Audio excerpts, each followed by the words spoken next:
todos. Buenos días. ¿Qué onda? Buenos días, profe. No, Buenos días, profe. Hola. Déjenme nada más revisar cuántos estamos. Estamos ya la mayoría, sí, bueno, todos de hecho. Sí, muy bien. Son 10, hoy es 19.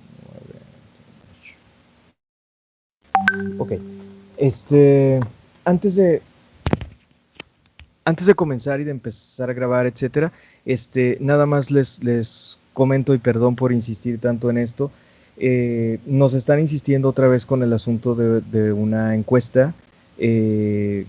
Por ahí se los comenté, si no me equivoco, no me acuerdo si se los alcancé a comentar en la clase de medieval del miércoles, no recuerdo, o si esto salió hasta el miércoles en la tarde-noche. Pero bueno, les dejé ahí el aviso en el muro de la clase de medieval, ¿sí? Creo que lo puse en medieval, no en esta, porque de hecho no es por clase que lo tienen que llenar, sino es solamente una vez. Me refiero a la encuesta esta de la Secretaría Académica de la Universidad. Ya todos y todos pudieron acceder a esto y llenar esa dichosa encuesta. Es pregunta, ¿alguno de ustedes no lo ha hecho o no lo ha podido hacer, o sea, no ha sabido cómo hacerlo o no sé?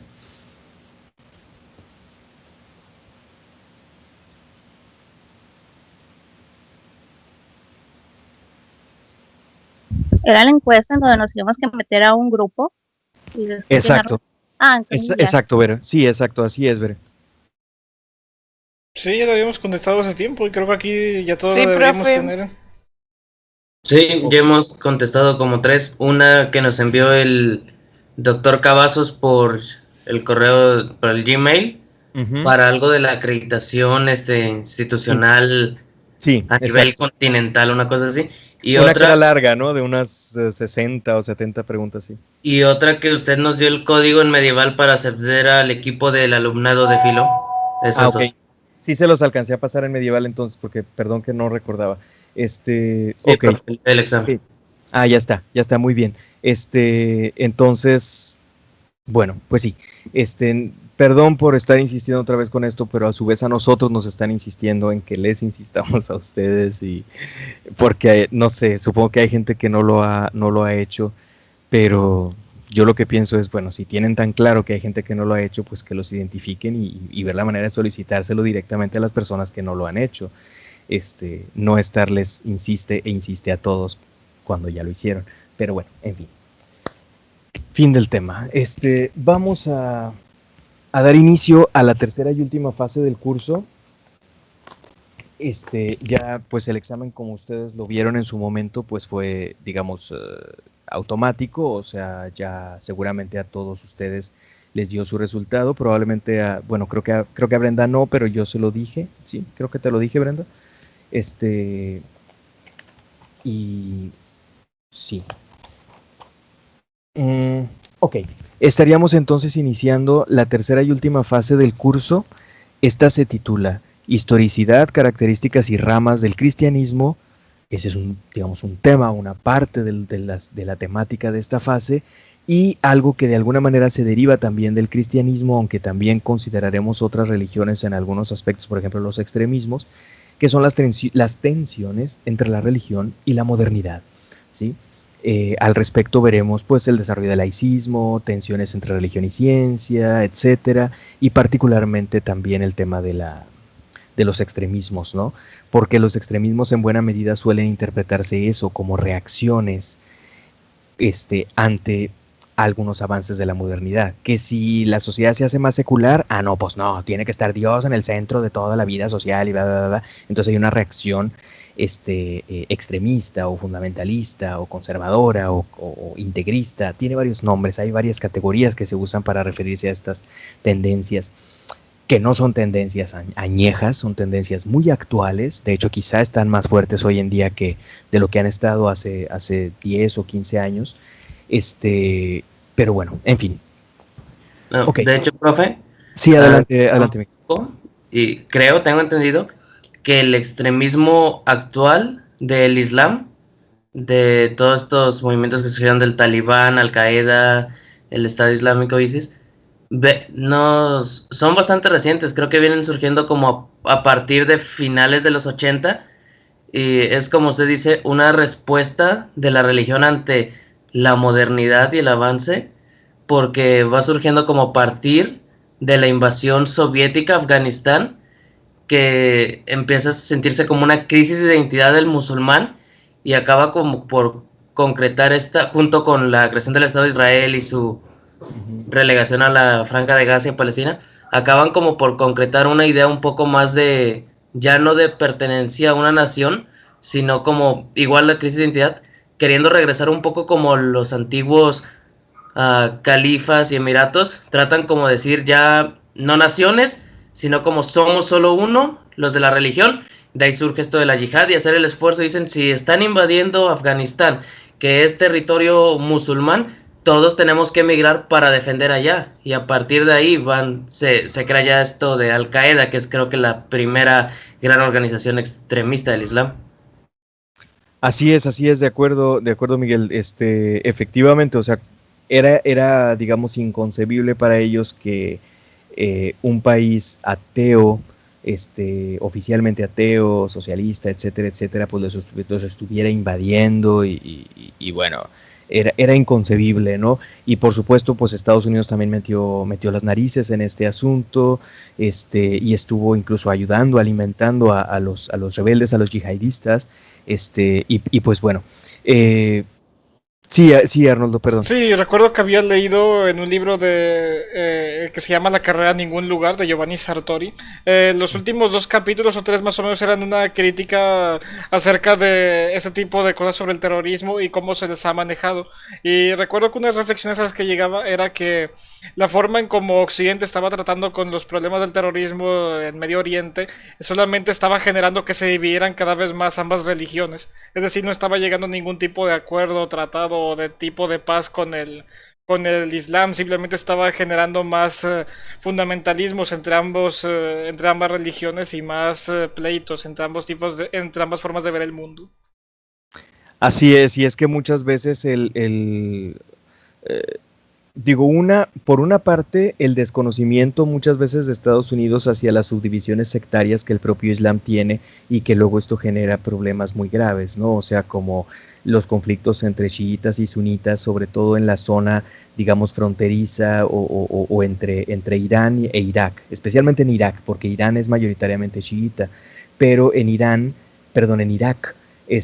pues hay esta ambivalencia. Hussein los mantenía a raya, pero luego volvieron por sus fueros con con el derrocamiento del régimen de Hussein y luego etcétera, ¿no? Toda serie de conflictos, como recordaremos antes de que nos llegara esta alerta de fin del mundo de la maldita pandemia, pues hubo otra alertita por ahí de fin del mundo, ¿no? Es el asesinato que hizo Estados Unidos de un esa fue como una alerta de tercera guerra mundial, que creo que yo fue todavía más alarmista incluso que de la pandemia.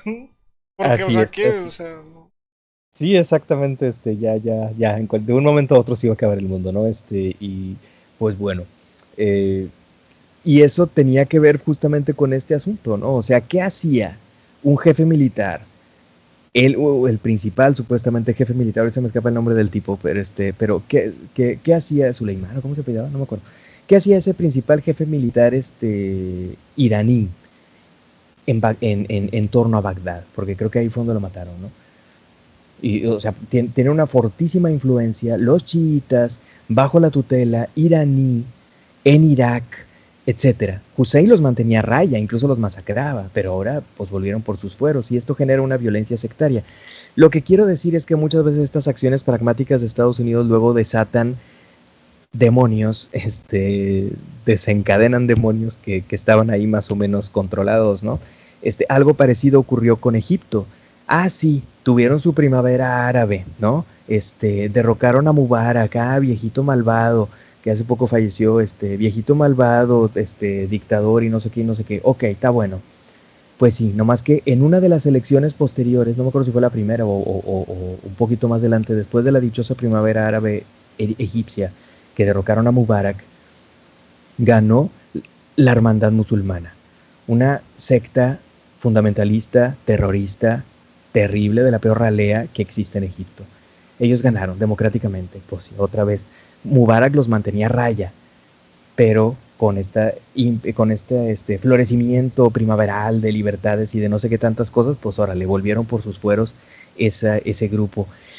Y bueno, en fin, son problemáticas por ahí que suelen ocurrir, o pensemos lo que decía Miguel ahorita, o sea, esa lucha de los yihadistas afganos y bueno, de diferentes partes del mundo musulmán, porque por ejemplo, pues Bin Laden ahí se forjó en buena medida, aunque él es originario, si no me equivoco, de Arabia Saudita, bueno, de la península arábiga, no me acuerdo si de Arabia Saudita o de otro De país. hecho, sí, es de Arabia Saudita, Sí. es lo que mucha gente no sabe, es miembro de la familia Bin Laden, es de las más grandes familias de jeques en Arabia Saudí, tenía como 70 y tantos hermanos, tuvo educación universitaria, creo que incluso hasta maestría, y tenía demasiado dinero, su familia era de jeques, él incluso tenía partes de la empresa de construcción de caminos, los más grandes constructores de carreteras de todo Oriente Medio, pero durante su paso por la universidad estudió teología y se volvió así de radical, y decidió abandonar toda la vida de lujos y comodidades por ir a defender la fe. Así es, sí, completamente de acuerdo, y en su momento tuvo él, como otros yihadistas, el apoyo estadounidense, el apoyo de la CIA, si no me equivoco, bajo la lógica simplista, muy pragmática de Estados Unidos, de pues bueno, los enemigos de mis enemigos son mis amigos, ¿no? O sea, si ellos están combatiendo a la Unión Soviética y mi máximo enemigo es la URSS, pues bueno, me alío así sea con el diablo en persona. Y pues bueno, atizaron, alimentaron a estos grupos rebeldes que en su momento estaban luchando contra la URSS, pero que su postura ideológica no diferenciaba. O sea, la URSS es mala, pero Estados Unidos es bien lindo. Pues Estados Unidos ahorita me estará ayudando, pero es igual de porquería que la Unión Soviética, porque a final de cuentas es una potencia extranjera secularista, moderna, invasora, etcétera, etcétera, etcétera, inmoral y todo lo que ustedes quieran, que está atentando contra nuestra identidad, valores, territorio, recursos, qué sé yo. Y pues bueno, o sea, por eso con toda tranquilidad de estar golpeando a la URSS pasaron a aborrecer a otras potencias occidentales, sobre todo a Estados Unidos, ¿no? Pero bueno, en fin, dejemos ese punto por ahora, en su momento lo estaremos retomando. Si me permiten voy a empezar a grabar para dar inicio, Ok, buenos días a todas y todos. Vamos a dar inicio a esta clase de Historia de las Religiones, comenzando con ello la tercera fase del curso. Y para el día de hoy tenemos contemplada la participación de la primera persona que va a exponer dentro de esta fase, que es la compañera Bere, la compañera Berenice. Bere, ¿tienes por ahí tu presentación disponible, lista? ¿Sí? Sí. Perfecto. Entonces, si te parece, Bere, te cedo la palabra. Si gustas, tú misma comparte pantalla y te escuchamos para que nos comentes tu tema. Y cuando concluyas, pues ya podemos ver dudas, comentarios, etcétera, ¿no? Entonces, sí. Adelante, Bere, te escuchamos.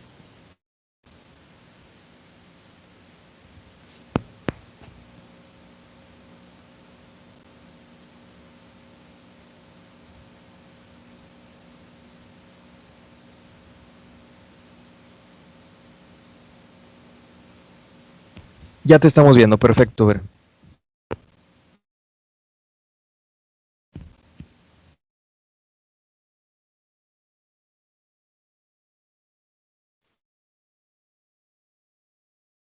Okay. Bueno, yo les voy a dar el tema del cristianismo.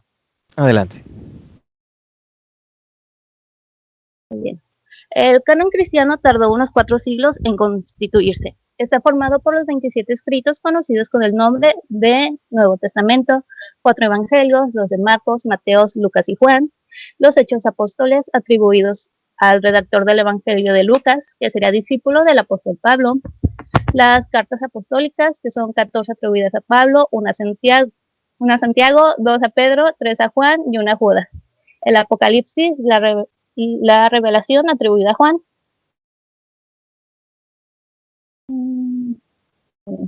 La autenticidad de estos escritos constituye un debate que se prolonga desde hace ya 500 años, ya que las cartas de Pablo, en la medida de que son auténticas, representan el estrato más antiguo del canon, acerca del año 50 y 60. Varias de las otras cartas canónicas fueron escritas durante la primera mitad del siglo II, cuando sus pretendidos ya habían muerto. Los evangelios son un producto tardío basado en múltiples tradiciones. Los tres primeros, Mateo, Marcos y Lucas, reciben el calificativo de sinópticos debido a las semejanzas que existen entre ellos, que nos permiten leerlos en tres columnas paralelas. El Evangelio según San Marcos, redactado hacia el año 70, es el más antiguo, y los otros redactados hacia el año 80 siguen a Marcos y a una fuente llamada Q antes del año 100. Y el llamado Evangelio de Juan es más esotérico e incorpora elementos platónicos muy acusados, sobre todo en la asimilación de Cristo al logo de Dios, que es el plan divino de la arquitectura del mundo. Después tenemos a la figura de Jesucristo. Bueno, este es un profeta judío de Nazaret. Nació al comienzo de la era cristiana y fue crucificado según la tradición en la primavera del año 33. Él ocupa el centro de la tradición cristiana. Su vida y su breve carrera de Mesías están descritas en los evangelios. En las fuentes históricas de aquel entonces no contienen casi información sobre este y bueno, la lectura comenta que han llegado a un punto de que hay una corriente mitológica que dura de su existencia. Este Jesús de los evangelios es hijo de María, esposa del carpintero José. Después de ser bautizado por Juan Bautista, Jesús se lanzó a predicar y a hacer milagros, y hoy es imposible reconstruir su mensaje inicial. Y aunque el cristianismo se considera una religión de paz, es probable que Jesús hubiera mantenido relaciones con los celotas, combatientes judíos fundamentalistas que se habían propuesto poner fin a la ocupación romana de Palestina. Esta actitud de Jesús no fue la más adecuada para atraer las simpatías de las autoridades religiosas judías, que lo mandaron a arrestar y lo entregaron a la justicia romana. Su acusación no está del todo clara. Unos lo acusaban de blasfemia y otros de sedición. Después de un juicio sumario en que Pilatos decidiera confiar la sentencia al pueblo judío, Jesús fue crucificado por los soldados romanos bajo la probable acusación de ser falso Mesías. Y bueno, en el momento en el que el cristianismo no era otra cosa que una secta judía, como la de los evitas, que tenían a Jesús como un simple profeta y no creían en su resurrección, fue Pablo quien puso la resurrección en el centro del mensaje cristiano. Y bueno, Pablo de Tarso, él provenía de una familia judía de la diáspora. Era un ciudadano romano, fariseo, que comenzó persiguiendo a los cristianos, pero se convirtió a la nueva fe a raíz de la visión de Cristo resucitado en el camino de Damasco. Su efectividad misionera se inició poco después y aseguró la expansión del cristianismo fuera del judaísmo. Para el año 48, Pablo y sus compañeros, después de haber pasado 2 años en Asia Menor, se embarcaron con rumbo a Europa, donde fundaron la iglesia de Filipos, Tesalónica y Corintio. En esta época, el partido judaizante de Jerusalén seguía concibiendo el cristianismo como una rama del judaísmo, que exigía la circuncisión y la observancia de las prescripciones normativas de la Torá. Pablo optó audazmente por emancipar el cristianismo del judaísmo, contraponiendo el régimen de la ley a la libertad de que gozaba el cristianismo bajo el régimen venturoso de la fe. En el año 60 llega a Roma, donde 2 años más tarde será ejecutado. Después tenemos la ortodoxia cristiana. Este es el resultado de un proceso que se va precisando como un sistema de múltiples subconjuntos interdependientes, cuyo funcionamiento obedece tanto a un mecanismo interno de disociación de las dos grandes corrientes al interior de la teología cristiana, la corriente judía y la corriente platónica, como la interacción entre un subsistema central y diversos subsistemas que, sin ser cristianos en el sentido estricto, gravitan en torno al cristianismo, que son sus herejías. El primer intelectual que ayuda a la ortodoxia a definirse por oposición de sus adversarios es Noción de Sinope, que es el que está en la imagen, que ve cómo su doctrina y sus dones son rechazados por la Iglesia romana. Él concluye que el Nuevo Testamento y el Antiguo Testamento no podrían predicar al mismo Dios. De esta manera, no hace otra cosa más que agrandar la brecha entre el judaísmo y el cristianismo que ya había iniciado Pablo. Bueno, el gnosticismo es una de las primeras, sino la segunda gran herejía o gran herejía. Bueno, el gnosticismo acentúa la inferioridad del mundo y de su creador más de lo que la común ascendencia platónica de la gnosis y del cristianismo nos sugeriría. Por este motivo, algunos padres de la iglesia, que por lo demás exaltan la virginidad, no se decidieron a aceptar la idea de que el mundo es malo. Entre el cristianismo y el gnosticismo termina instalándose una barrera infranqueable, ya que el primero admite que la verdad del relato bíblico del Génesis y hace suyo al Dios del Torá, mientras que el gnosticismo transforma al Dios del Antiguo Testamento en demiurgo de este mundo, en contraposición con el verdadero Dios, primero y único, aislando en su trascendencia prácticamente inaccesible. Atendiéndose al lenguaje del Génesis, los cristianos consideran que el mundo es bueno, aunque de nuevo se acercan a los gnósticos en la doctrina en la caída de la pareja humana primordial, sobre todo en la interpretación que le dará el maniqueo Agustín de Hipona. Bueno,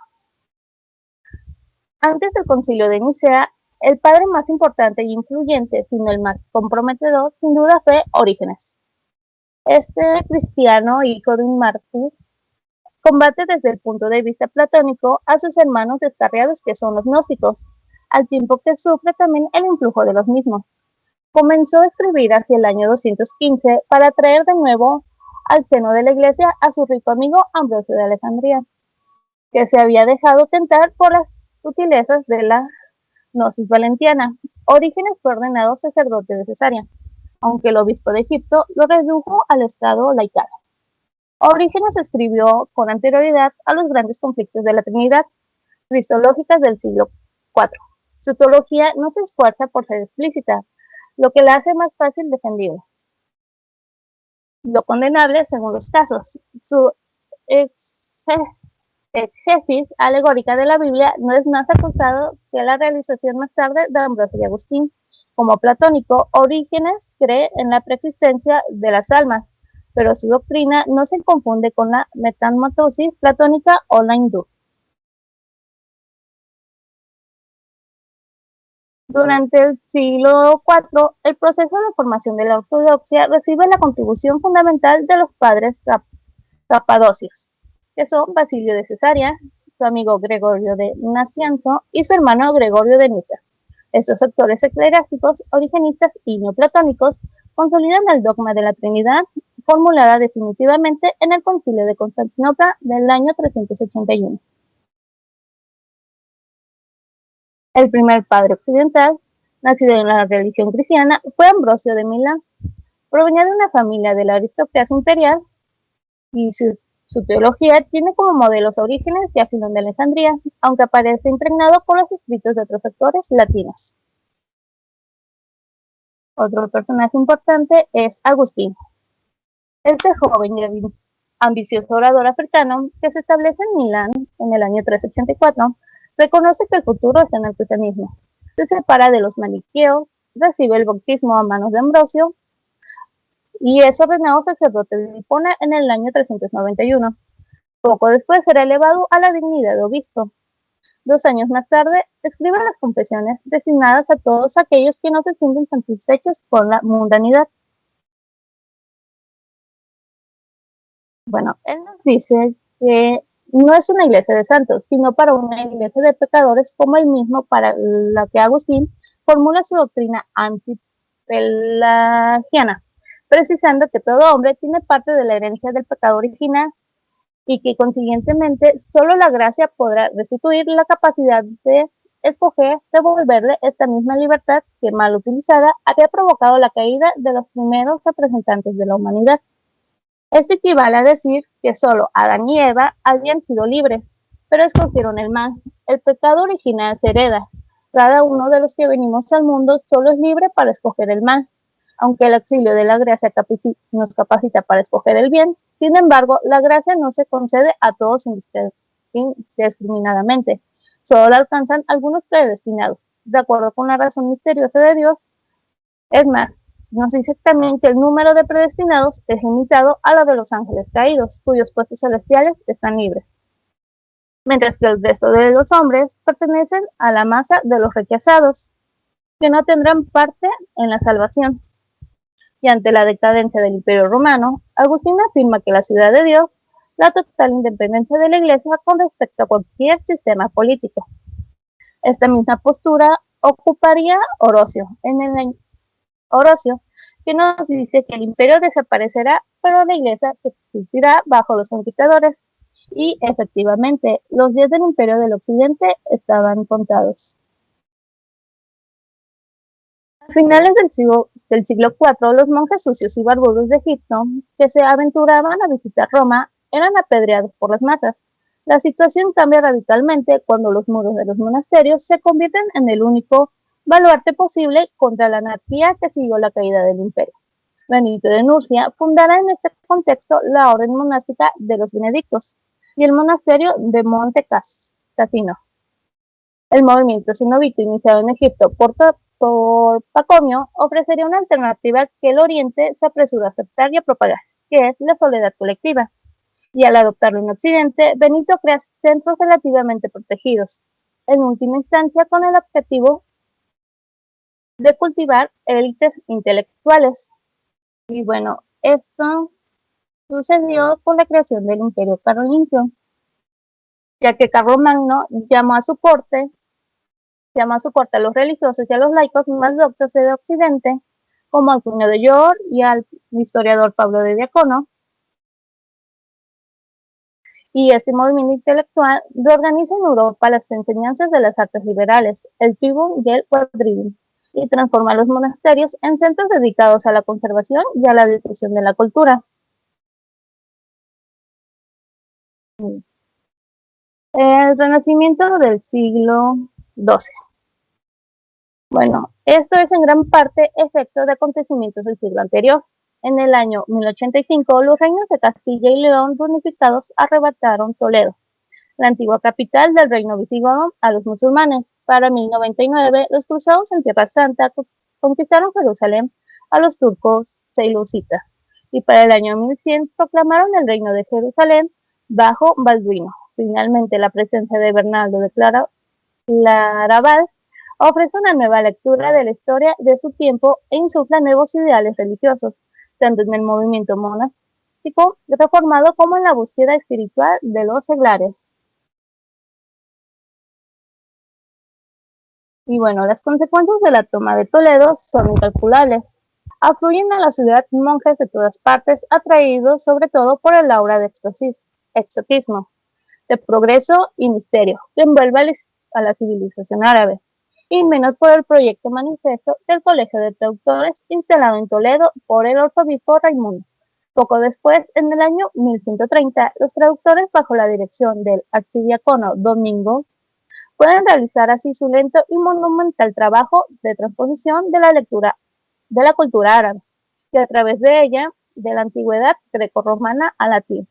Entre estos traductores destacará la figura de Gerardo Cremosa, a quien se le atribuye la traducción del árabe al latín de más de 60 obras de medicina, ciencias, filosofías. Y a través de la actividad de traductores, la Europa cristiana descubre y adopta la filosofía de Aristóteles, que se convertirá en el fundamento de la nueva filosofía escolástica, propagada sobre todo por Alberto Magno y por Tomás de Aquino.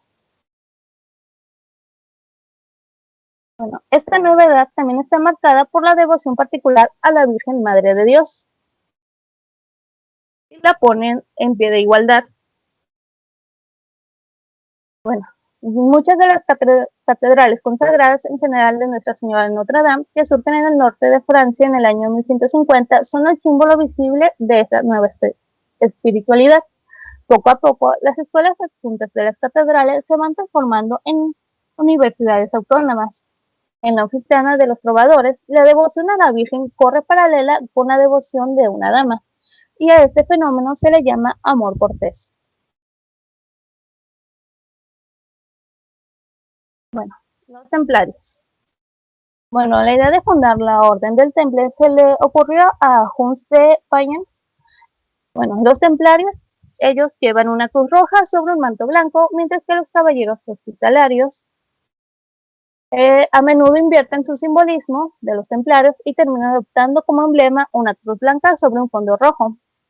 Para 1118, con el apoyo del joven Bernal de Claraval, se adoptará para ellos la rigurosa regla de San Benito de las condiciones de la vida militar.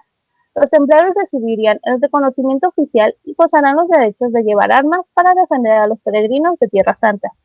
En la práctica se convertirían en los especialistas de la defensa de Jerusalén y el privilegio de depender directamente de la sede pontificia, sin tener que pasar a través de los trámites de la burocracia eclesiástica. Los templarios y sus emulos de hospitalarios serán los verdaderos dueños de la Tierra Santa. Tras la pérdida de Jerusalén en el año 187, no pone todavía en tela de juicio la razón de ser de los templarios. Al contrario, para 1198 surge en Alemania una nueva orden militar, que son los caballeros teutónicos, que decidieron mantenerse fieles al emperador excomulgado Federico II. Para 1291, caerían los últimos bastiones cristianos en Tierra Santa bajo la presión de los turcos mamelucos. Para 1307, deseosos de terminar con su poder financiero, Felipe el Hermoso manda arrestar a los templarios de Francia y presiona todo lo posible ante el Papa Clemente V para que éste deje de apoyarlos, y la Orden de los Templarios es disuelta para 1312. Después tenemos a los cataras, o albigenses propiamente dicho. Ellos son fieles de dos religiones procedentes del Imperio Bizantino, cuya iglesia ha dejado de tener relación con la iglesia de Occidente. Para el año 1209 se emprende una cruzada en su contra, dirigida al principio por un militar profesional, Simón de Montfort, que arrastrará ciudades y pueblos sin preocuparse de distinguir entre los heréticos y los buenos católicos. La cruzada terminará transformándose en una guerra de conquista por parte de Francia. La lucha entre la corona de Francia y los señores occitanos libres continuará con encarnecimiento y con diversa fortuna hasta la toma principal de la fortaleza cátara Montsegur en marzo de 1244. El lucimiento papal será creado con ocasión de la cruzada albigense, siendo confiada a la Orden de los Hermanos Predicadores, más conocidos como Orden Dominicana, del nombre de su fundador, Domingo de Guzmán. Poco después sería fundada la Orden Franciscana o de los Hermanos Menores, una organización religiosa que profesaba un riguroso ascetismo con su fundador, Francisco de Asís. Bueno, el nominalismo. El mérito principal del nominalismo ha sido el de haber puesto en tela de juicio las premisas teológicas de la escolástica, negándose a admitir que el mundo sea finito, como había sostenido Aristóteles y Ptolomeo. En los ambientes nominalistas, a menudo sometidos a persecución, nació la doctrina de la infinitud del universo y de la pluralidad de los mundos, así como la de la posición arbitraria, es decir, no central de la Tierra en el universo.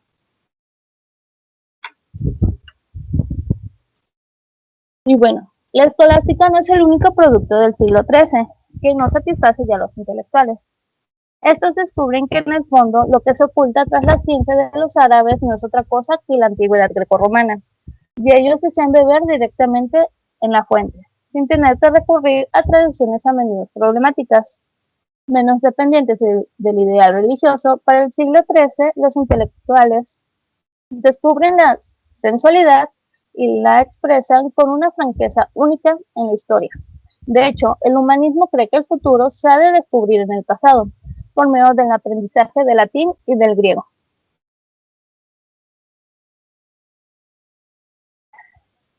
Sincretismo platónico.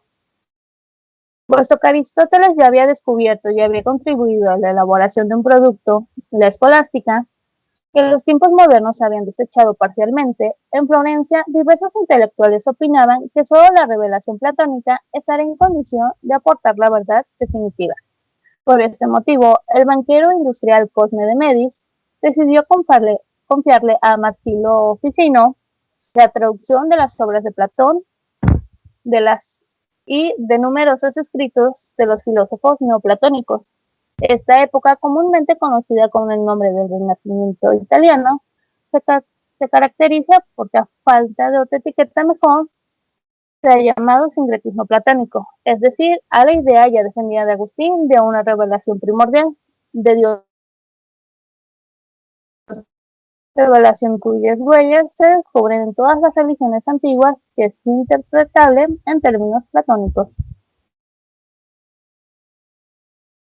Bueno, los primeros movimientos organizados de la Reforma se produjeron durante el siglo XII. Juan Wycliffe, profesor en Oxford, fue iniciador del movimiento de los lollardos, que rechazaban la Eucaristía, el celibato sacerdotal y la jerarquía eclesiástica. Y para comienzos del siglo XVI, la obra de Martín Lutero, el cual tras meditar repetidamente los escritos de Pablo y Agustín, llega a la conclusión de la inutilidad de la intersección de la Iglesia, de la ineficiencia de los sacramentos, de la condición pecadora de la humanidad. Se hace imposible el celibato y el matrimonio abominable, aunque necesario, de la predestinización individual que ninguna obra humana puede modificar. Bueno, después de haber fijado sus 95 tesis en la catedral, Lutero defenderá violentamente sus ideales ante el cardenal legado Cayetano, bajo la influencia de su amigo humanista Felipe. Lutero terminará mostrándose transigente en numerosos puntos doctrinales y de prácticas religiosas, mientras que su discípulo francés Juan Calvino defenderá un protestantismo mucho más rígido, dogmático y sombrío. El movimiento protestante gana terreno entre los príncipes particularistas de Alemania y Suiza, que no aceptan de buen grado la autoridad papal.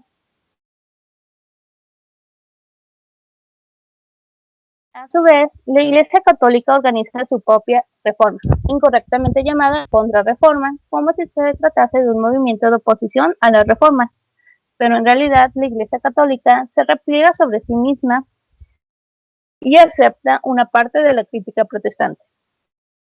El nombre de esta compañía será la Compañía de Jesús, una orden religiosa fundada en 1534 y cuyos principios serán precisados por el Largo Concilio de Trento. Lo mismo que la Reforma Protestante, la católica es un movimiento fundamentalista caracterizado por una austera moral y por numerosas prohibiciones, todo lo cual señala el advenimiento de los tiempos modernos, y en 1534 la Iglesia Nacional de Inglaterra se separa de la Iglesia Romana. Muy bien. La expansión del cristianismo. Bueno, los germanos fueron evangelizados por Bonifacio Huitila. Para el año 1984, el príncipe escandinavo Vladimiro de Kiev se decidió por el cristianismo oriental, que se expandió por toda Rusia. La expansión territorial europea llevó consigo evangelización a numerosos pueblos. Por el concordato entre el Papa y los reyes de España y Portugal, el cristianismo se estableció sólidamente en América del Sur, coincidiendo con las conquistas de Cortés y de Pizarro. Aquí fueron los jesuitas, los dominicanos y los franciscanos quienes emplearon sus energías en esa actividad misionera. Las misiones de África, tanto las protestantes como las católicas, solo comenzaron a desarrollarse a partir de la mitad del siglo XIX con un éxito considerable. Y la penetración del cristianismo en Asia fue más difícil. A China fueron misiones en diversas ocasiones, pero no consiguieron implantarse sólidamente hasta después de las guerras de opio. La misión de Francisco Javier en Japón tuvo más éxito a finales del siglo XVI, ya que contaban con cerca de 300.000 cristianos. En el sudeste de Asia, el catolicismo se implantó en Filipinas con la conquista española. En los países budistas, la expansión del cristianismo encontró una posición notablemente mayor.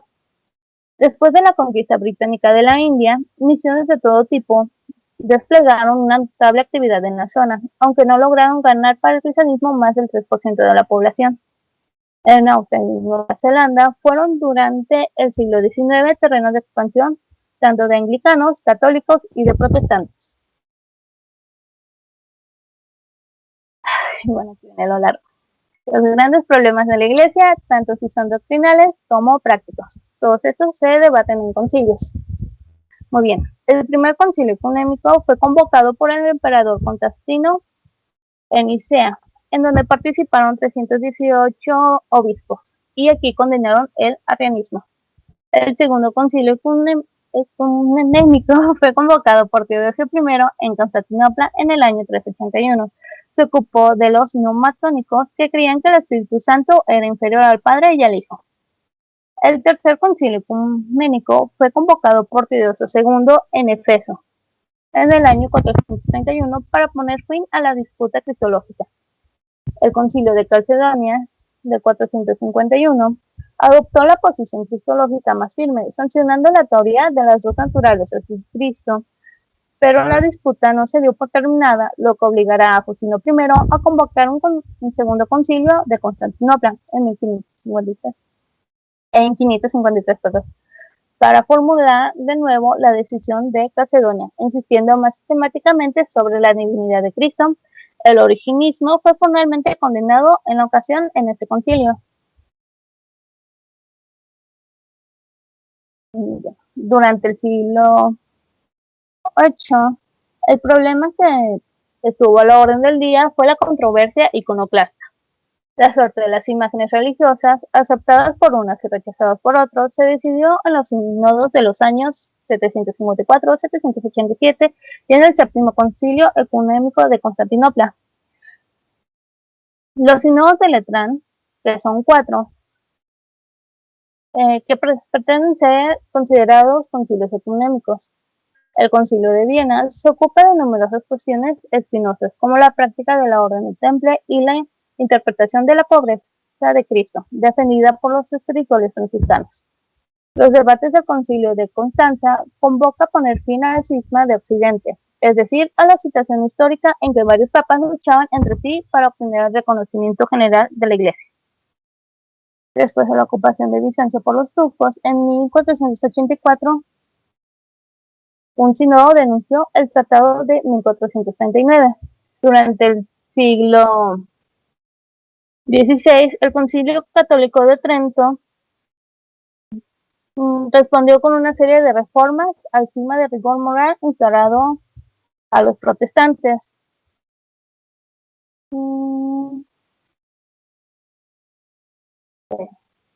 Durante el siglo XIX, el Concilio del Vaticano I declaró la primicia y la infalibilidad del Papa, acentuando así las diferencias que separan a la Iglesia romana de las demás confesiones cristianas y también a los estados laicos que se emanciparon de los valores de la religión. El último concilio católico del Vaticano II se desarrolló bajo el signo de consenso y la unidad ecuménica, convocada por el pontífice Juan XXIII, con la participación de más de 2.000 obispos y superiores generales de las órdenes religiosas. El concilio amortiguó el centralismo papal, abolió la liturgia latina, que fue sustituida por las liturgias de las lenguas locales, y reconoció el valor de los métodos de estudios históricos en las materias religiosas.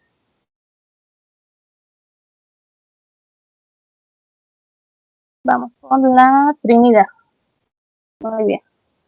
Una de las particularidades de Cristo es la de jugar sobre los complejos vínculos existentes entre tres personas unidas por una extraña relación trinitaria: el Padre, el Hijo y el Espíritu Santo.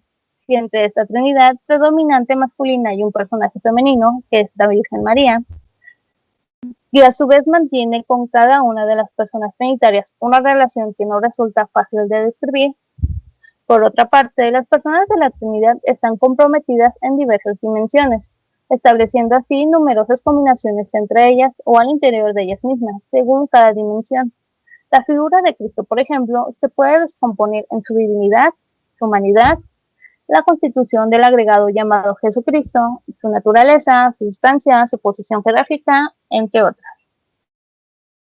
Podemos afirmar que Jesucristo se encuentra en el centro fractal de la multidimensionalidad que se expande según las reglas de producción que pueden ser descritas en términos binarios. En este sentido, se puede hablar de un Cristo que es únicamente divino, de un Cristo que es únicamente humano, de un Cristo divino y a la vez humano, de un Cristo que es una tercera naturaleza, y a su vez la doble naturaleza de Cristo puede ser descrita como mezclada o separada, poniendo en relieve el carácter neto o menos neto de la mezcla. Finalmente, la mezcla puede contener más de naturaleza divina que de naturaleza humana, o viceversa. Después del punto de vista jerárquico, las personas trinitarias pueden ser descritas como iguales o desiguales a las distinciones entre ellas, pueden precisarse de varios modos. La cristología pobre.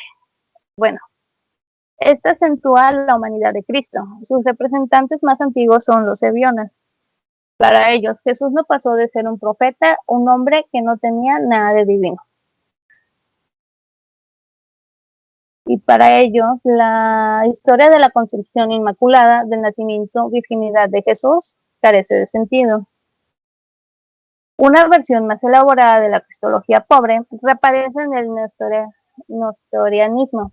El nestorianismo hunde sus raíces en la teología antiquena de Diodoro de Tarso y Teodoro de Montustía. La consecuencia de la separación de las dos naturalezas de Cristo induce a los nestorianos a elaborar una cristología de tipo antioqueno. Dios desciende en el nombre de Jesús como lo hace en los profetas, y una mariología pobre, puesto que ellos creen que María únicamente engendró al hombre Jesús, pero no a Dios. Después tenemos la cristología rica. Esta se asocia generalmente a los teólogos alejandrinos y más especialmente al patriarca Cirilo de Alejandría. Conoció diversas fórmulas, como la de Apolinar, que no creían en la plena humanidad de Cristo y cuyos puntos de vista fueron rechazadas en el Concilio de Constantinopla. Apolinar construyó una cristología según la dimensión del agregado humano de Cristo, que debe comprender al menos un cuerpo y un alma. Ahora bien, él niega que Cristo haya tenido alma humana. Esta ha sido reemplazada en él por el Logos divino. Por el contrario, el concilio afirma que Jesús ha tenido un alma humana. La corriente que presentó el punto de vista contrario al nestorianismo se suele llamar monofisismo, una sola naturaleza. Aunque sus representantes dieron su adhesión a la teoría calcedonia de la doble naturaleza. El credo de Nicea afirma que Cristo es consustancial con el Padre. Si esto es verdad, replicaban los monofisistas, es imposible que Cristo sea de la misma sustancia que el hombre. Después del año 451, las comunidades cristianas de Egipto y Siria muestran preferencia por la cristología rica, monofisista. El emperador Heraclito buscará un compromiso entre ellas y los ortodoxos de la fórmula del monogetismo y el monotelecismo, según el cual el Hijo tiene sin duda dos naturalezas, pero una sola energía y una sola voluntad proveniente del Padre. Contra esta posición, el Concilio de Constantinopla del año 680 decidirá que Jesucristo tiene dos voluntades. Muy bien. Otra de las dimensiones cristológicas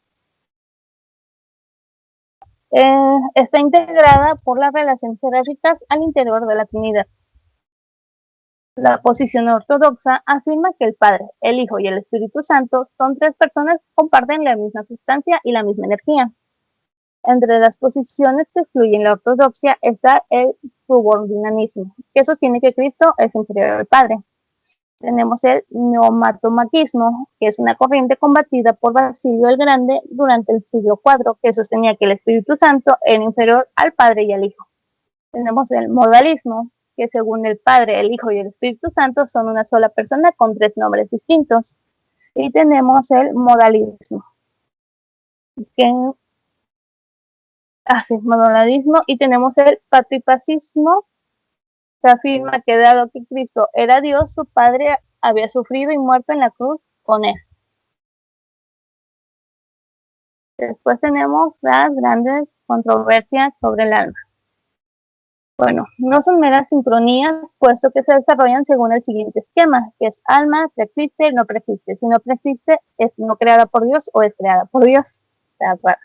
Bueno, la concepción de la preexistencia del alma implica o bien la metamorfosis clásica, de procedencia platónica, o bien el origenismo, que es una doctrina más sofisticada que comporta la incorporación del alma en diversos escalones de la escala de las criaturas sutiles según su mérito o desmerecimiento. Si el alma no preexiste, o bien es creada nuevamente por Dios, o proviene de una multiplicación de las almas de los padres.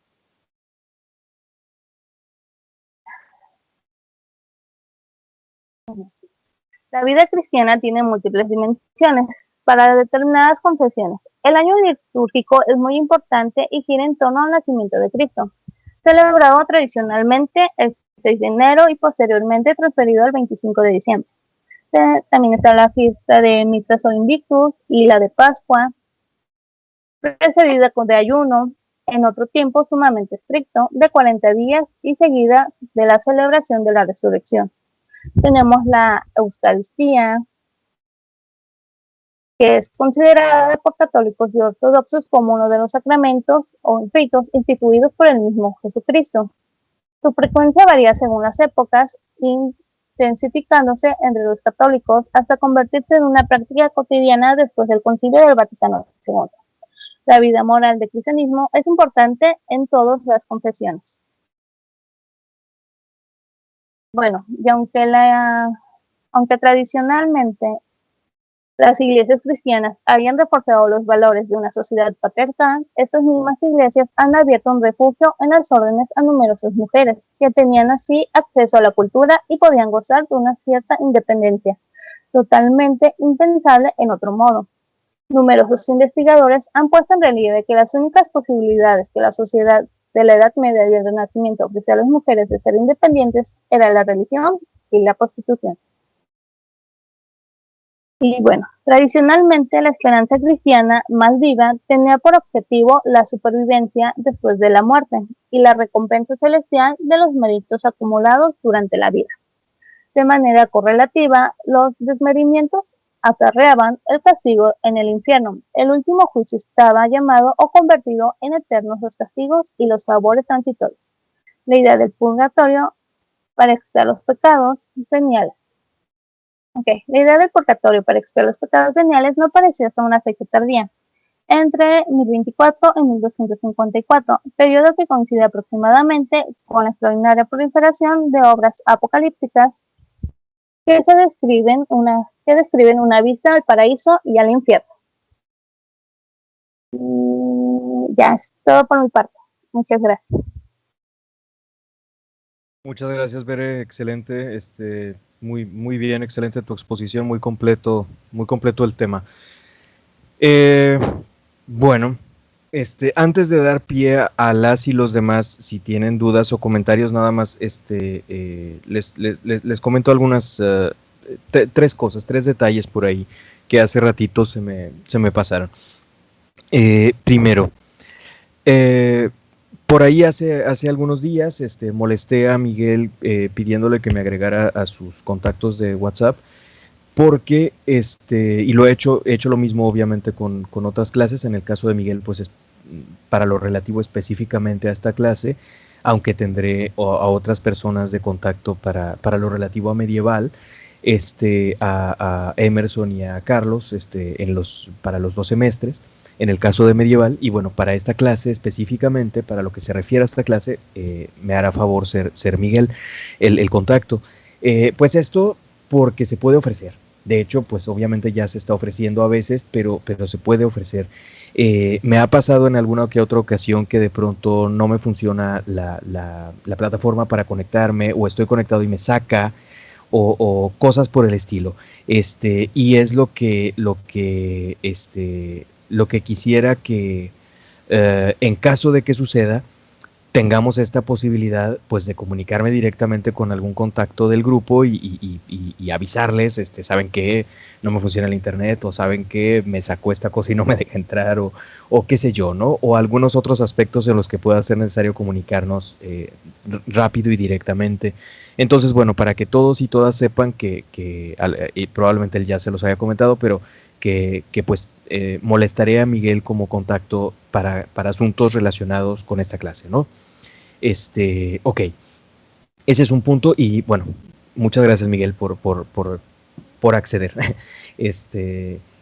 El segundo punto es, por ahí creo que ayer o antier el doctor Cavazos les compartió a ustedes también, a todos los estudiantes, creo, un calendario de fechas de exámenes de primera oportunidad, o sea, de fechas de fin de semestre, ¿no? De este semestre. Creo que ayer lo compartió el doctor Cavazos a ustedes, porque a los profesores nos los estuvo lo estuvimos revisando el fin de semana. En relación a esta clase, se supone que quedaría, y digo se supone porque bueno, ustedes saben que luego hay cambios de jugada, pero se supone que quedaría para el 12 de junio, es decir, el viernes de la semana de exámenes, el 12 de junio, que es viernes, a las 11 de la mañana, está programado el examen de esta clase. Yo creo que vamos a respetar ese día y horario, pues, porque dadas las condiciones, es lo más recomendable, es lo más conveniente. Eso significaría que en ese día tendríamos, bueno, en ese día y horario tendríamos el tercer examen parcial.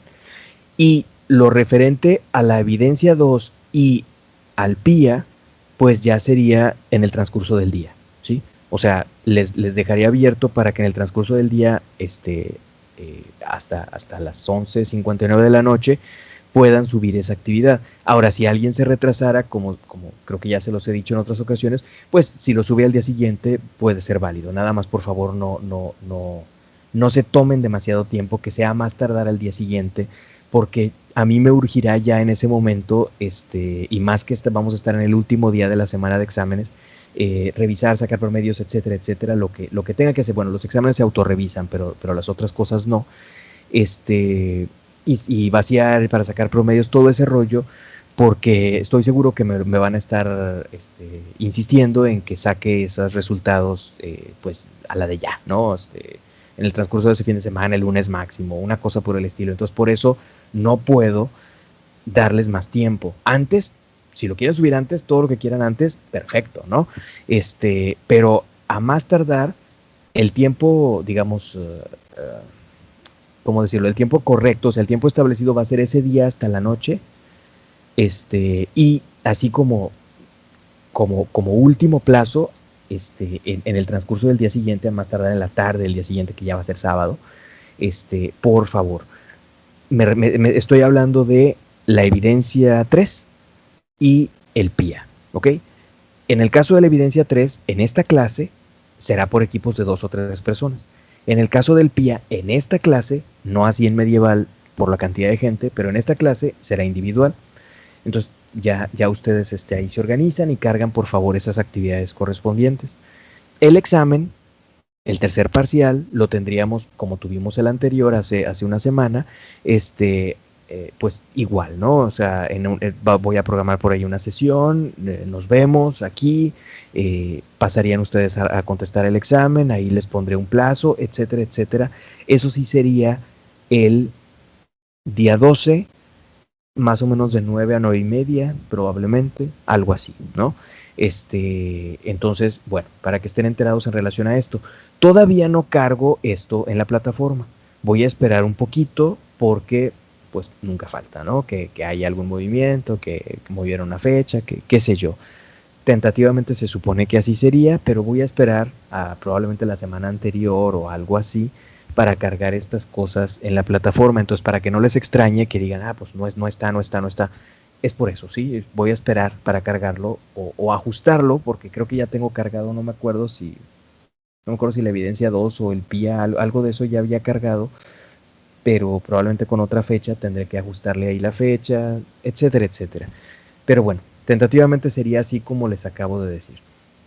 Ese era el segundo punto. Y el tercer punto que quería comentar es el jueves, miércoles o jueves, no me acuerdo si fue el miércoles o fue el jueves, les envié por correo, por email, nada más que a sus correos institucionales, porque les recuerdo que nos están insistiendo en que usemos esos para todo lo relativo a la clase, las lecturas digitalizadas de lo que resta del semestre para las personas que falta.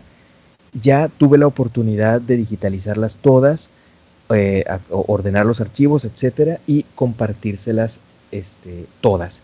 Estoy hablando de la lectura sobre el catolicismo que requiere, que le toca exponer a Carlos la próxima clase, la lectura sobre protestantismo que le toca a Brenda, la lectura sobre conflictos entre religión y ciencia que le toca a Andrea, la lectura sobre evolución del laicismo que les toca a David y Arnoldo, y por último la lectura sobre extremismos religiosos que le toca a Miguel, ¿sí? Todas esas lecturas ya las digitalicé y se las envié por correo y a su vez las cargué aquí en los archivos de la plataforma. La pregunta es, o el punto es nada más, si lo vieron a tiempo, si se dieron por enterados, ya todos tuvieron acceso a esto, o alguna persona no se había dado cuenta, no sé. Especialmente me interesan, bueno, sobre todo Carlos, que le toqué esta semana, el viernes. Carlos, ¿sí viste ya a tiempo la lectura? ¿Ya tuviste oportunidad de revisarla? O bueno, simplemente la tienes, ¿no? Digo, tú sabrás cuándo preparas tu tema, pero ¿ya la tienes, Carlos? Perfecto, gracias, Carlos. Las y los demás lo mismo, me imagino, ¿no? Pudieron, gracias a ti, Carlos. Ya la pudieron entonces revisar por allí. Perfecto. Les recuerdo, voy a compartir pantalla para mostrarles esto, si me permiten. Les recuerdo que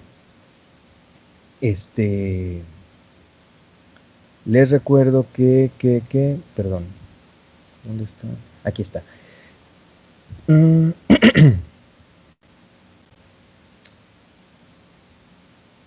Dentro de los archivos correspondientes a la clase, en Medieval es lo mismo, aunque en Medieval no están todos porque algunos están en el blog que les he comentado, algunas lecturas, pero en el caso de esta clase, aquí arriba donde dice archivos, entramos, donde dice materiales de clase, y luego el nombre de la materia, y luego lecturas, ¿sí? Aquí están las lecturas, y hay lecturas complementarias también, pero están aquí cargadas las lecturas básicas que les he compartido, algunas que ya les había compartido desde antes, por ejemplo la lectura de Delumeau sobre sijismo, que le compartí, me parece que a Bere, una lectura del Islam de Sidan Serawi, que le compartí, me parece que a Daniela, etcétera. O sea, aquí están todas, ¿no? Y aquí está la de Bertrand Russell, Religión y Ciencia, la de Evolución del Laicismo, las otras de Delumeau sobre catolicismo, extremismo religiosos, protestantismo. Entonces, aquí están, ¿sí? Aquí están las lecturas por si acaso alguien no se hubiera previamente dado cuenta. Y pues bueno, para que todas y todos tengan acceso y de manera particular la gente a la que le toca exponer en próximas clases, empezando con Carlos en esta semana, ¿sí? Pues ya me urgía especialmente con él, claro, para todos los demás también, pero especialmente con él porque ya estaba encima pues la fecha, ¿no?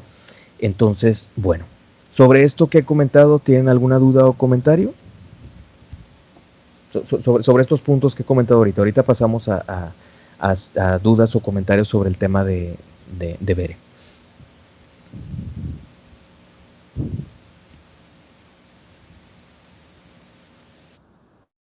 ¿Estamos bien? Perfecto. Si alguien tiene algún comentario o duda, ya sea que lo diga oralmente o lo puede apuntar en el chat, obviamente, ¿sí? Ahorita, solamente cuando tengo la pantalla compartida y la presentación en pantalla completa, yo no veo en ese tiempo el chat, ¿sí? Si se comunican conmigo por chat, pues lo veré hasta después. Pero si no, pues sí lo puedo estar viendo, ¿no? Aquí lo tengo. Entonces, bueno. Ok, dejamos esos puntos al margen. Sí, adelante. Entonces, nada más otra vez, ¿para qué día es la evidencia 3? La evidencia 3 sería para... La evidencia 3, como el PIA también, serían para el día 12 de junio, en el transcurso del día a más tardar en la noche. Y okay, ya como tiempo extra, digamos, el día siguiente a más tardar en la tarde, o sea, sábado 13. Porque ya voy a estar yo con prisa, digamos, para revisar, sacar resultados, etcétera, etcétera, porque estoy seguro que me van a estar exigiendo que lo tenga, porque la bronca es que la semana siguiente, que empieza el día, 12, 13, 14, que empieza el 15, ¿sí, verdad? Ya son segundas. Entonces, pues, ¿cómo van a empezar las segundas? Imagínense que, por ejemplo, la segunda de esta clase está programada el lunes y ustedes ni cuenta se dan que estaban en segunda porque yo todavía no entregué resultados. Entonces, por eso nos están luego ahí ya, tronando los dedos con que saquemos resultados pronto y todo. Por eso no les puedo dar tampoco más tiempo. Entonces, a más tardar, me refiero en lo relativo a los trabajos, el sábado en la tarde. Pero lo preferente, lo ordinario, lo normal, pues será en el transcurso del viernes 12 de junio, ¿sí? 12 de junio. Gracias, Miguel. ¿Alguna otra persona tiene alguna duda o algún otro asunto? Entonces, tanto como PIA, evidencia y examen van a ser los tres el día 12 de junio.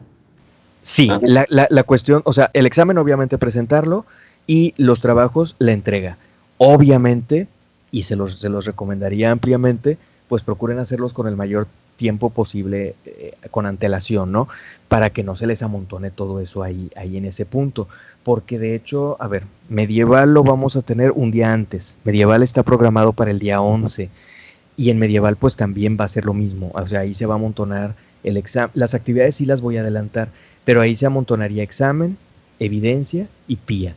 Entonces, yo sé que es mucho amontonadero, por eso procuremos adelantar lo que se pueda de estas actividades con antelación, ya, y cargarlas pues tan pronto como las tengan. Si ustedes las cargan por adelantado, la plataforma no les va a decir nada, no les va no se los va a impedir, que yo sepa. O sea, ustedes lo pueden cargar por adelantado cuando quieran.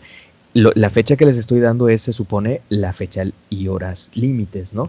Pero aún así, la plataforma les permite entregar con retraso. Nada más lo que aquí les estoy pidiendo es que no nos vayamos al baño por la cuestión que les digo de que yo ya voy a estar urgido de sacar resultados y todo, y no puedo esperar más tiempo, no voy a poder esperar más tiempo.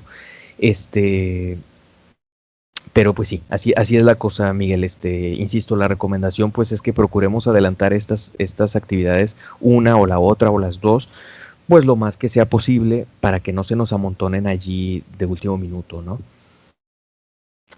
¿Alguna otra cuestión, compañeros? ¿Alguna otra duda o comentario?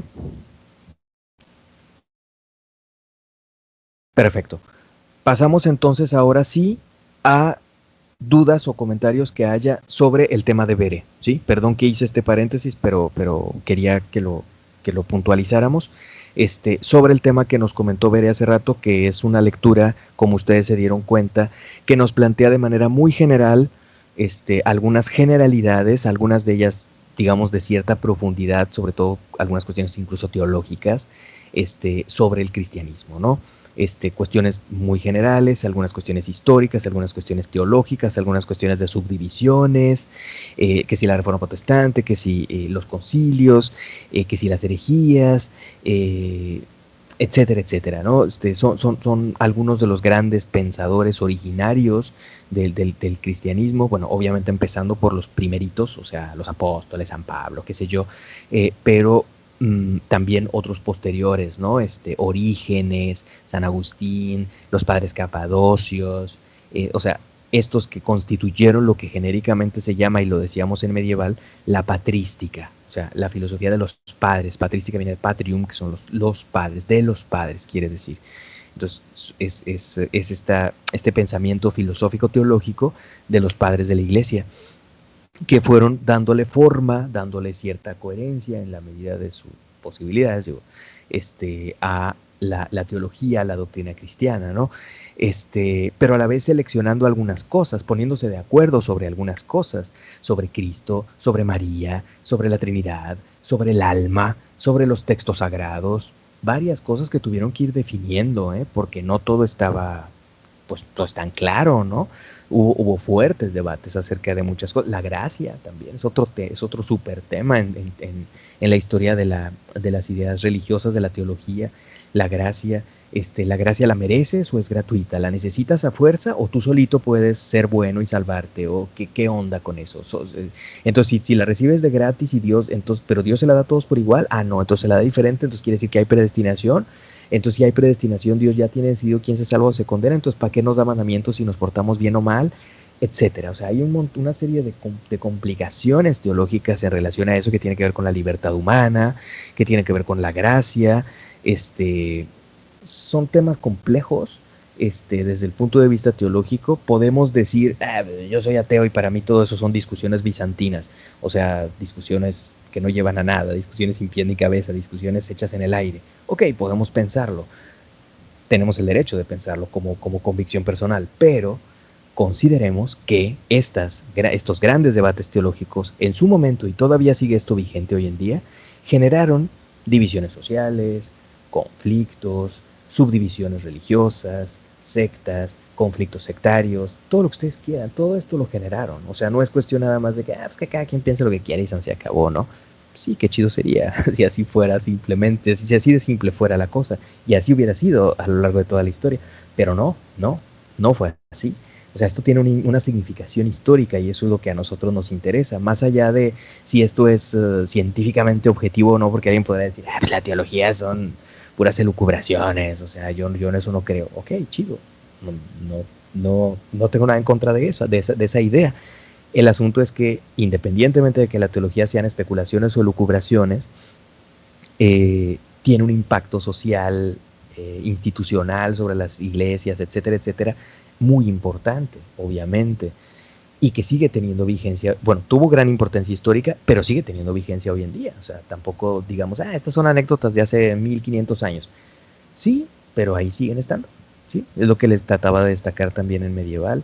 Ahí siguen estando estas subdivisiones, muchas de ellas, quizá no todas. O sea, el arrianismo originario que yo sepa ya no existe. Por ejemplo, el gnosticismo originario que yo sepa ya no existe. Pero el marcionismo originario, el ebionismo originario, o sea, hay varias de esas subdivisiones antiguas que hoy en día, en una continuidad directa, ya no existen. Pero sí existen replanteamientos, refritos. Por ejemplo, la doctrina de los testigos de Jehová se parece a la antigua doctrina arriana. Se parece, tiene similitudes, en fin, bueno. ¿Comentarios, dudas sobre lo que nos expuso Bere hace un ratito?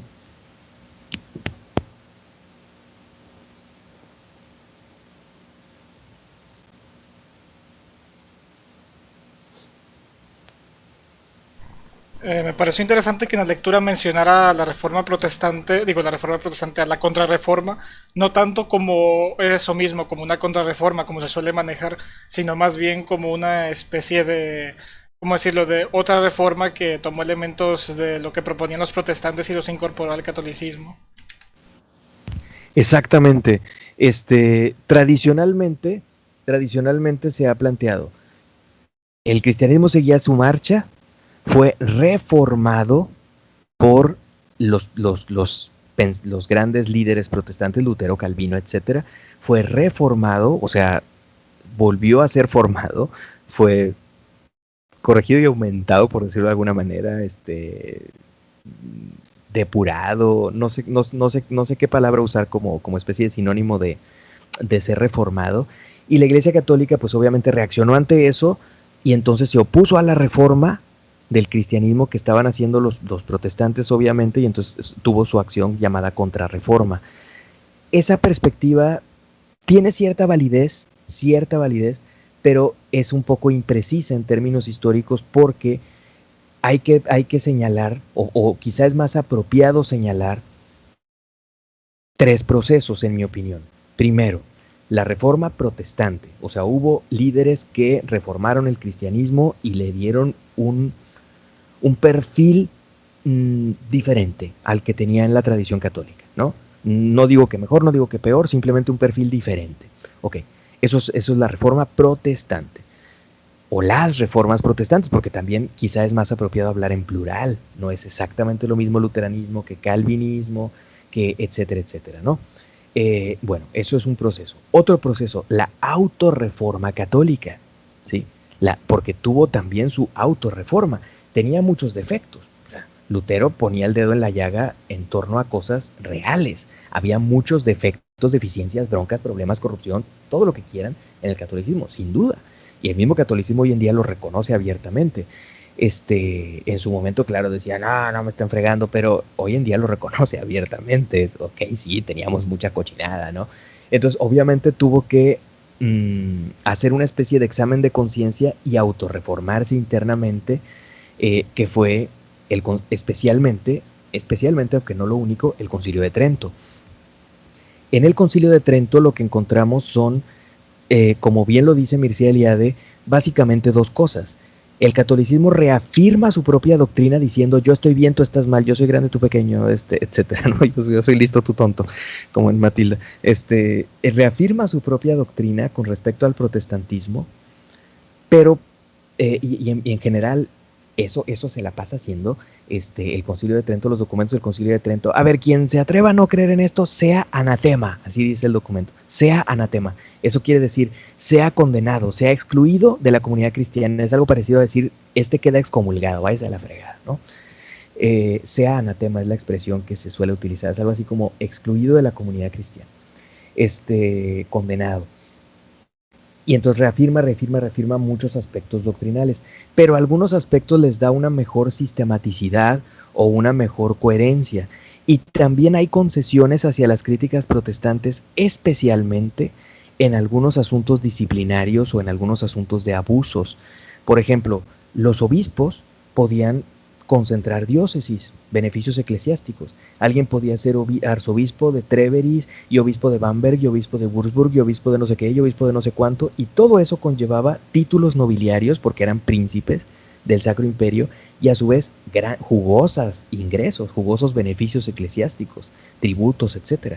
Entonces, eso los protestantes lo criticaban, y el Concilio de Trento reconoció que eso no estaba chido, que los obispos tenían que residir, o sea, vivir en sus diócesis, no ser titulares absentistas, y que tampoco se valía, supuestamente, aunque se siguió haciendo, la realidad es que se siguió haciendo, pero tampoco se valía que concentraran en su sola persona un chorro de títulos eclesiásticos y beneficios eclesiásticos por consiguiente.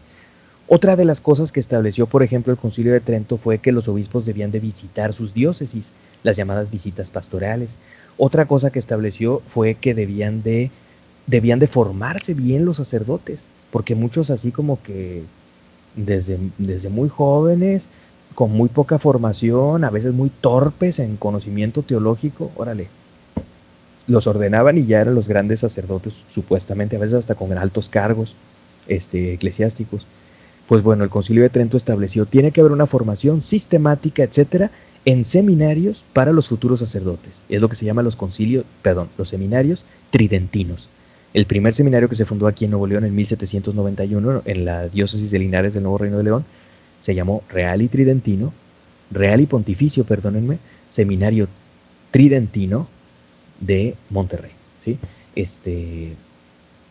Es derivado del Concilio de Trento. Entonces, ese tipo de cuestiones que tienen que ver con cuestiones disciplinarias, organizacionales, morales incluso, son concesiones ante las críticas de los reformadores protestantes, resultado de una especie de examen de conciencia católico de decir, ok, la estamos regando en algunas cosas, pero en todo lo demás estamos bien, que quede claro que en todo lo demás estamos bien. Entonces el Concilio de Trento lo que hizo fue reafirmar muchas cosas y reformar algunas otras, y eso le podemos llamar un segundo proceso de autorreforma católica. Un tercer proceso sería una contrarreforma, pero precisando que es contrarreforma católica en contra de los protestantes, ¿sí? Porque efectivamente no podemos negar que hubo guerras de religión, que la Inquisición se reorganizó, que surgió el Index Librorum Prohibitorum controlado por la Inquisición, el índice de los libros prohibidos, etcétera, etcétera. No podemos negar estas cosas. Y esto fueron reacciones muy precisas y muy contundentes de la Iglesia Católica en contra de la Reforma Protestante. Entonces, esto sí creo es perfectamente legítimo llamarle una contrarreforma, pero que quede precisando que es una contrarreforma en contra de la Reforma Protestante, porque la Iglesia Católica hizo una propia reforma, digamos, interna, ¿no? Una autorreforma. Entonces, la Reforma Protestante, la autorreforma católica, especialmente el Concilio de Trento, y la contrarreforma católica en contra de la Reforma Protestante, manifiesta en procesos como las guerras de religión, aunque estas tenían mucho de político, pero también el pretexto religioso ahí estaba. La cereza del pastel, pues la guerra de los 30 años. La reorganización de la Inquisición, tanto la española como la concentrada en Roma, la Sagrada Congregación de la Romana y Universal Inquisición Romana, la Romana y Universal Inquisición, perdón, la misma creación de la Orden de los Jesuitas, que fue una reacción también ante el protestantismo, varias de estas cosas, ¿no? Ok. ¿Algún otro comentario o duda sobre lo que nos expuso Bere?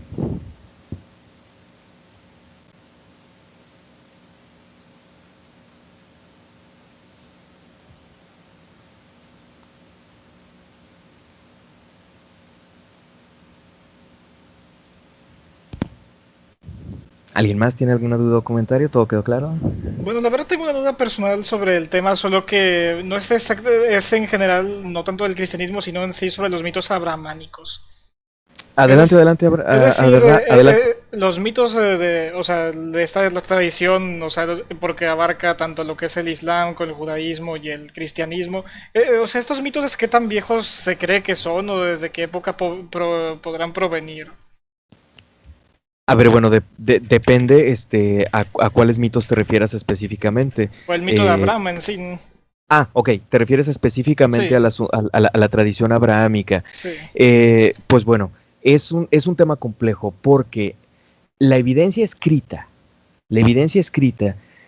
es únicamente bíblica, de la Biblia judía, o sea, el Tanaj judío, particularmente la Torá, el Pentateuco, lo que se llama la Torá o el Pentateuco, los 5 primeros libros. Bueno, a Abraham se le menciona en el Génesis, que es el primero.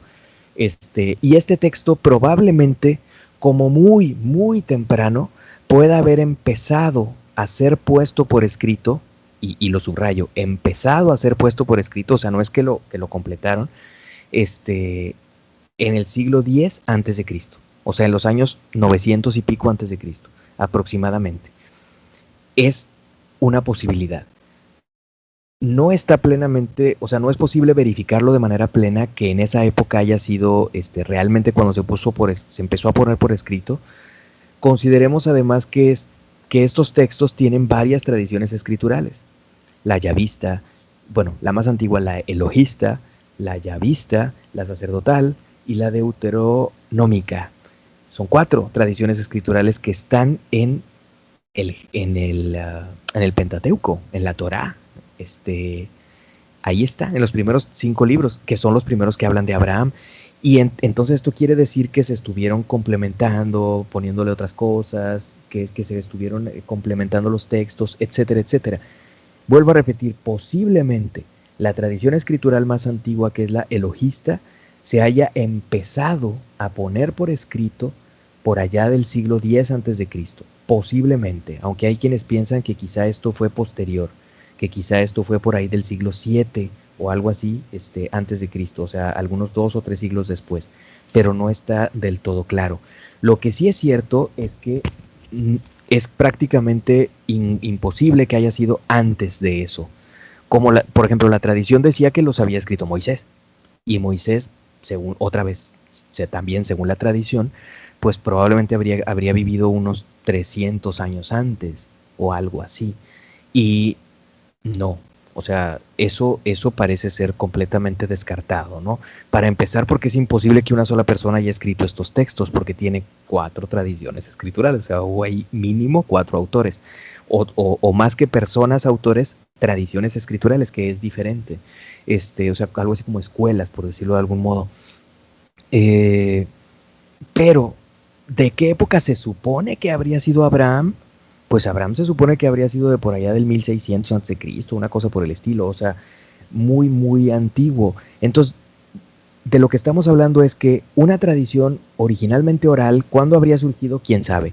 Pero una tradición que probablemente originalmente fue oral, acabó por ponerse por escrito quizá 600 años después de cuando supuestamente existió este personaje. O quizá más años, más cientos de años después, entre 800 y 600 años, algo así, o sea, mucho después. Entonces, pues es una tradición oral, originalmente debe haber sido tradición oral, que acabó por ponerse por escrito de manera tardía, siglos después de que esta tradición se había estado transmitiendo, ¿no?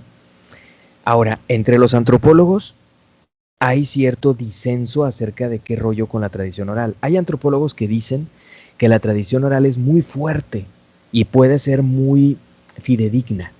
O sea que de generación en generación se puede estar transmitiendo una tradición oral y puede ser muy fiel, a pesar de ser puramente oral, con el auxilio quizá de rituales, cantares, cosas por el estilo que suelen reforzar y ayudar en la reproducción de la tradición oral. Pero hay otros antropólogos que plantean pues que la tradición oral puede ser el jueguito, no sé si ustedes lo jugaron de niños, supongo que sí, el famoso jueguito de teléfono descompuesto, ¿no? O sea, empieza una información de tal manera y pasa otro y cambia un poquito y otro cambia y cambia y cambia y cambia hasta que al final, quién sabe en qué rayo se convierte, ¿no? Entonces puede la tradición oral generar un fenómeno de teléfono descompuesto, no intencional, sino por el hecho de que al transmitirse de generación en generación, pues cambian las circunstancias, cambia el contexto, a veces se le van agregando o quitando cosas a la tradición originaria, qué sé yo, ¿no? Entonces hay las dos perspectivas porque hay ejemplos de ambas cosas entre los antropólogos.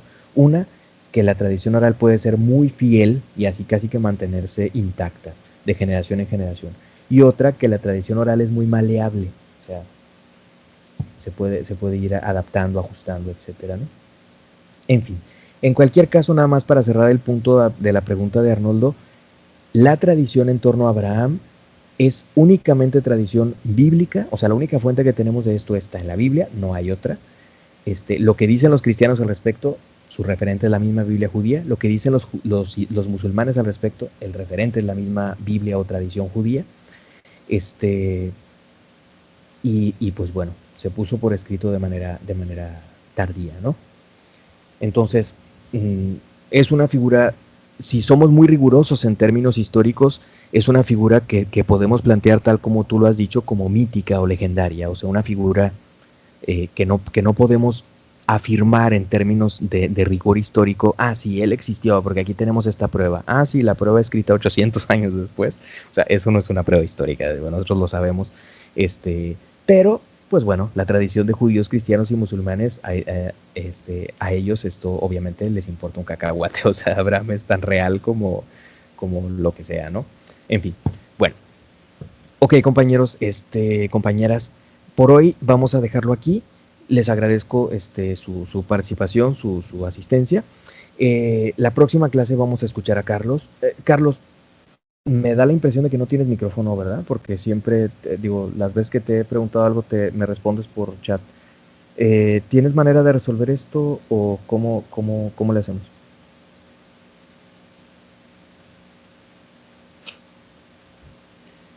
Bueno, en lo que Carlos, a ver si le es posible responderme. Perfecto. Sí, tenía entendido eso, Carlos, que era posible hacer que el celular sirviera como micrófono. No sé exactamente cómo funciona, pero me lo han comentado, que es posible hacer que el celular funcione como micrófono. Y en una ocasión, con un chavo que lo hizo así, se le escuchó perfecto, o sea, jala muy bien. Entonces, ojalá que sea viable esto, que lo puedas utilizar así, seguramente funcionará muy bien. En caso de que se te complique por X razón, pues ya comunícate por favor para ver de qué manera lo resolvemos o vemos cómo lo hacemos, ¿no? Ok. Bueno, compañeros, entonces la próxima clase escuchamos a Carlos y voy a tratar de que retomemos algunos detalles por ahí, nada más algunos detalles ahí muy esquemáticos que la propia lectura nos maneja, que ya comentó ahorita Bere, pero que quisiera retomar un poquito, sobre los debates cristológicos y los debates en torno al alma, ¿sí? Y quizá algunos otros detalles por ahí. Es un tema que daría para mucho, lamentablemente no tenemos mucho tiempo para ello, pero pues bueno, quisiera nada más retomar algunos puntos por ahí la próxima clase si el tiempo nos permite, pero primero que nada escuchamos a Carlos para que no le falte tiempo a él. Bueno, ya está. Nos vemos entonces, nos vemos mañana en Medieval. Cuídense, hasta luego. Gracias, profe, hasta luego. Gracias, profe.